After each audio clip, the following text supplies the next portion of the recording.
It isn't surprising that social media has become so popular because we all want connection. It doesn't matter if you're an introvert or an extrovert, you were created for connection. First of all, for connection with God. 1 John chapter 1 verse 3 says, "We proclaim to you what we ourselves have actually seen and heard, so that you may have fellowship with us, and our fellowship is with the Father and with his Son, Jesus Christ."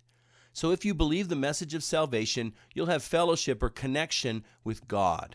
And secondly, we're created for connection with people. Down in verse 7, "But if we're living in the light as God is in the light, then we have fellowship with each other, and the blood of Jesus, his Son, cleanses us from all sin." So when we're living in God's light, living in connection with him, we're also going to have fellowship and relationship with each other. But the reality is most of us don't feel satisfied with those connections. That's because the world tempts us to connect in the wrong ways. There are forces out there that are drawing us to connect in ways that compete with God for the connection that our heart wants to make. 1 John chapter 2 describes this. "Do not love this world, nor the things it offers you, for when you love the world, you do not have the love of the Father in you. For the world offers only a craving for physical pleasure, a craving for everything we see, and pride in our achievements and possessions. These are not from the Father, but are from the world. And this world is fading away along with everything that people crave. But anyone who does what pleases God will live forever."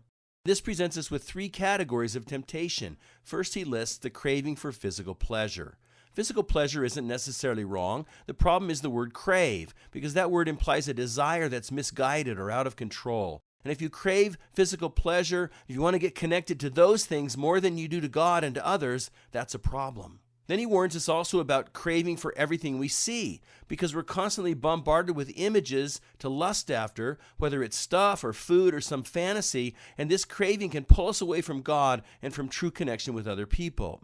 And then he warns us also about having pride in our achievements and our possessions.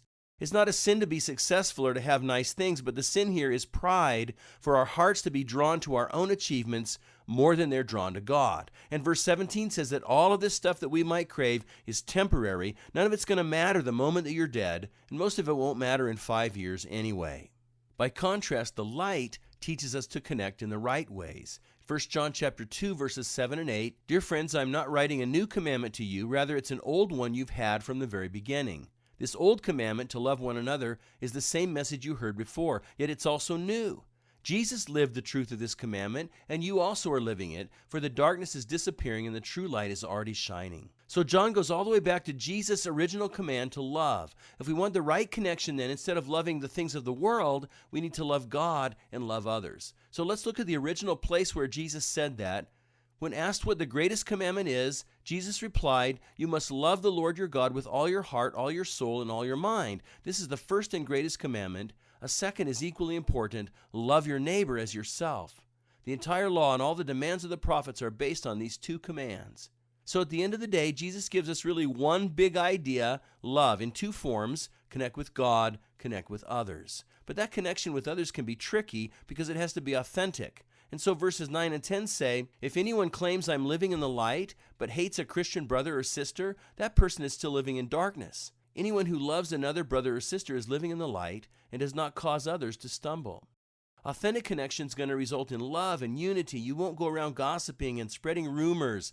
You won't harbor anger in your heart or hatred in some form to other Christians when you're walking in God's light. And then when we love God and love others, there's this wonderful result. In chapter 4, verse 12, "No one has ever seen God, but if we love each other, God lives in us, and his love is brought to full expression in us." You see, connection with God and connection with each other is what we were made for, and when we have that, God's love truly becomes visible to everyone else through us.